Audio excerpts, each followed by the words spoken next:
বন্ধুরা, এখন কথা বলবো ব্রাজিলকে নিয়ে। রদ্রিগোর গোলে জয় ব্রাজিলের। বিশ্বকাপ যোগ্যতা অর্জন পর্বে 3 ম্যাচের পর স্বস্তিতে নেইমারের দেশ।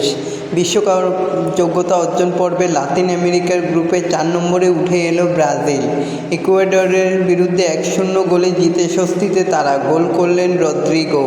তো বন্ধুরা, এরকমই সব ফুটবলের খবর জানতে হলে আমার চ্যানেলটিকে অতি শীঘ্রই লাইক, কমেন্ট, সাবস্ক্রাইব করতে ভুলো না ও বন্ধুদের মধ্যে প্রচুর পরিমাণে শেয়ার করে দাও, যাতে আমার 4000 ঘন্টা ওয়াচ টাইম খুব শীঘ্রই পূর্ণ হয়ে যায়।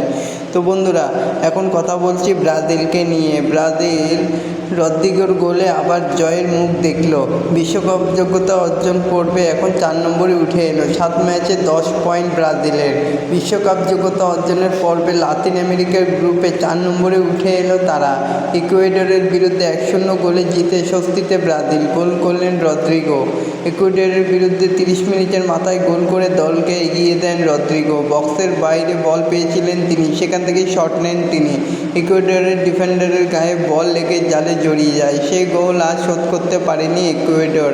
টানা 3 ম্যাচ হারের পর অবশেষে জয় পেল ব্রাজিল। তো এরকমই সব ব্রাজিলের খবর পেতে হলে আমার চ্যানেলটিকে অতি শীঘ্রই লাইক, কমেন্ট, সাবস্ক্রাইব করতে ভুলো না ও বন্ধুদের মধ্যে প্রচুর পরিমাণে শেয়ার করে দাও, যাতে আমার 4000 ঘন্টা ওয়াচ টাইম খুব শীঘ্রই পূর্ণ হয়ে যায়। ধন্যবাদ সবাইকে।